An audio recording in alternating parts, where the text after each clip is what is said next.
Яарын нэгэн үнд ямар их дуртай гэдгийг та мэдгүй. Та зүгээр л энэ талаар бодоод үзээрэй. Муу тэнэг амтэн чи гэж байгаа та. Учир нь тэрээр энэ номон дох бүх юм нь бидний сайн сайхан болон шинэлэг байхын төлөө бичигдсэн гэдгийг мэднэ. Мөн Бурхан үүнийг бидний өмнөс хийхгүй гэдгийг ч муу ерөн сүнс мэднэ. Ариун сүнс бидэнд зөвлөж биднийг өдөрдөн хөтөлдөг. Тэр биднийг алдан хүчилж арга зал хэрэглэдэггүй. Тэр сануулдаг. Библи ариун сүнс бидэнд хэрэгтэй зүйлсийг дурдан сануулна гэж хэлсэн. Ариун сүнс танд үүнийг худалдаа авах шаардлага чанд байхгүй хэмээн сануулах болно. Ариун сүнс танд үүнийг эзний хэрэггүй гэж сануулна. Ариун сүнс танд явж биеийн дасгал хийх хэмээн сануулах болно. Ариун сүнс танд зурагт хамтаагаад орондоо ор. Учир нь ингэхгүй бол маргааш чи ядарна гэж хэлэх болно. Та энд ирсэндээ баярлахгүй байна гэж юу? Энэ бол зарим хүнд тус болно. Учир нь би та нарт нэг юм хэлье. Таны үзэж мэдснээс хавгүй үдээ ихийг Бурхан танд бэлдсэн байгаа. Танд байгаагаас хавгүй үдээ ихийг та эзэмшээсэй хэмээн Бурхан хүсэж байгаа.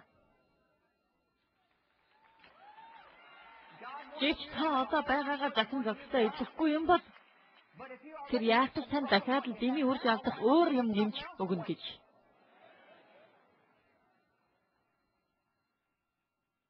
Танд өгөгдсөн тусалгаага ашиглан та үр дүнтэй юу ч хийхгүй байгаа юм бол Бурханд таны чадвар тусалгааг нэмэгдүүлэх шаардлага алгаа.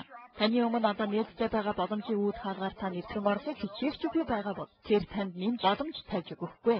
Бурхан хүн бүрт ажил хийх боломжийг тэмцэхгүй өгдөгөө гэдэгт би итгэдэг.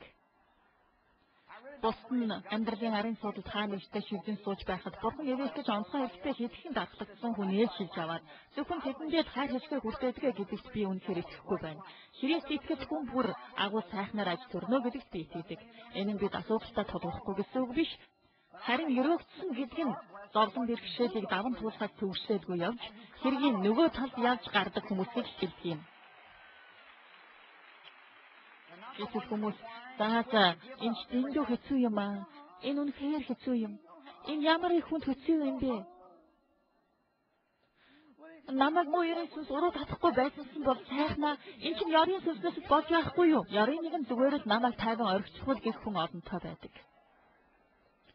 Таны газар дэлхийдээр амьсгалан амьд явах бүхий л хугацаанд амь амьдрал танд зориулсан Бурхны төлөвөг нураахж дайсан оролцсоор байх болно. Муу ёрын сүнс таныг хизээж ганцаараа чинь тайван орхихгүй. Өөрлөгтөө удаан хүн хатан зоригтноос дээр сүнсээ захирагч хүн хотыг эзлэгчээс дээр гэж хэлсэн байна. Хийх ёстой байсан юмаа зохих ёсоор нь хийсэн үед та ямар сайхан байдгаа мэдэрч тэгээд энэ нь ямар зөв зохистой мэдрэмж байдгийг та мэдхүү. Энэ үнэхээр гайхамшигтай. Харин заваан замбраагүй байхыг хараад та үнийг зэвэрлэж янзсангүй дэ гэж бодоход ямар эвгүй муухай санагддаг нь хачирхалтай биш гэж юу? Дуусаагүй нэг ажлаа хараад дараа нь хагас гүйцээс нөгөө ажлаа хараад та ховсны шүгээгээ нээхэд баахан юм өөдөс чинь шалан дээр унаад тэгээд та тэдгэрийг яхаад буцаагаад чигэж хийгээд тэгэхэд Бурхан тань 6 жил ховсны энэ шүгээгээ зэгсэж янз гэж хэлсээр байсныг нь та сонсоор байгаа шүү дээ. Та гарч гараажтаа ороход таны гараа тэр чигтээ хогийн сав шиг харагдахад ямар байх вэ?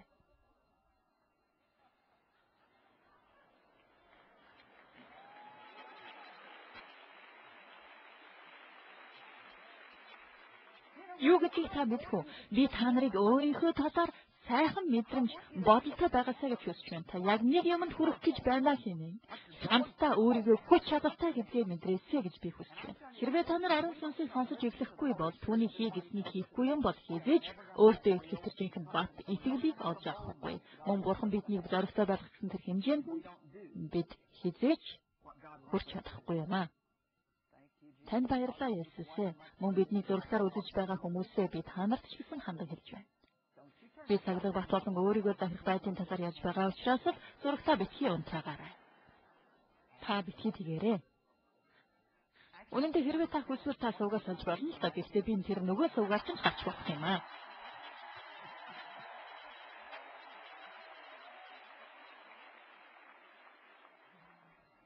Оо, Бурханд магтаалыг хүргэе. Учир нь цаглах батгүй цаг үе баяр хөөргийг авчирдаггүй. Хүмүүс яагаад өөрсдийгөө сахилгажуулдгүй юм бэ? Учир нь энэ нь яаж айтайхан сайхан зүйл биш юм. Таны нахан би үүнийг үнэхээр хийхийг дургүй байна. Үнэхээр зэвүүцсэн бачимд нь шүү. Би хувцсны шүгээгээ янзлахыг хүсэхгүй байна. Би биеийн дасгал хийхийг хүсэхгүй байна. Би буудан дээр хэвтээд понч гэдэг байхыг хүсэж байна.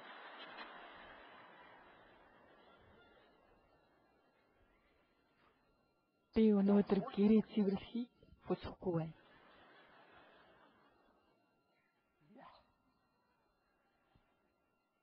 Сахилгажуулалтгүйгээр өнгөрүүлсэн цаг баяр хөөртэй байдаг. Тэгвэл шаналгаатай хүнд мэд санагдсан үе сүүлд нь зөвхт байдлын амар тайвны үр жимсийг арван ургуулна. Ажлаа хийсэн бөгөөд энэ өдөртөө та үр өгөөжтэй байсан гэдгээ мэдэх нь ямар гайхалтай байдаг гэж бид үр бүтээлтэй байхын тулд Бурханаар бүтээгдсэн. Хүмүүс үр бүтээлгүй байхдаа баяр жаргалгүй байдаг. Тэдэнд нэг юм дутагдсаар байдаг. Бидэнд өнөөдөр нэгэн бодиттой асуудал тулгараад байна гэж боддог. Олон хүн завгүй ажилтай.